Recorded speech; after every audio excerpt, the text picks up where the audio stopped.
नमस्कार मित्रांनो, लग्नानंतर होईलच प्रेम या मालिकेच्या पुढील भागामध्ये आपण पाहणार आहोत. जीवा, नंदिनी, काव्य आणि पार्थ हे हनीमूनसाठी जात असतात तेव्हा मांडणीचा फोन हा जीवाला येतो आणि ती जीवाला विचारते, काय रे, तुम्ही हनीमूनला गेलेत म्हणून काय तुमच्या आईला विसरलात की काय? मला सांगा. विमानामधून जाताना जोडीने एकत्रपणे ढग पाहताना तुम्हाला कसे वाटले? तेव्हा जीवा हा मांडणीला बोलतो, आई थोडी तू जागेवर ये, कारण आमच्या प्लॅनमध्ये थोडासा बदल झालेला आहे. तर इकडे आपण पाहतो रम्या आणि वसुंधरा हे सर्व पुरावे फार्म हाऊसमध्ये शोधत असतात. तेव्हा रम्याला समजते की सर्वजण हे फार्म हाऊसकडे येत आहेत आणि ते अतिशय घाबरते.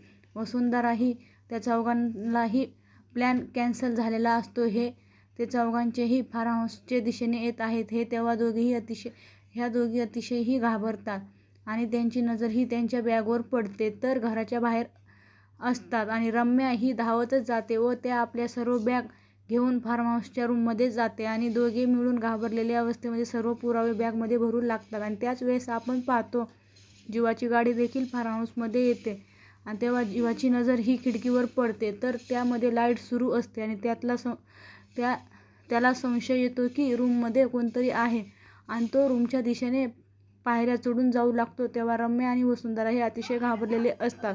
तर पुढे येणाऱ्या भागामध्ये जीवा, नंदिनी, काव्या, पार्थ सर्वजण हे रम्या वसुंधराला त्यांच्या फार्म हाऊसमध्ये रंगे हात पकडणार का, हे पाहणे अतिशय रंजक ठरणार आहे. लग्नानंतर होईलच प्रेम या मालिकेचे सर्व अपडेट पाहण्यासाठी आमचे चॅनल लाईक करा, शेअर करा आणि सबस्क्राईब करायला विसरू नका. धन्यवाद.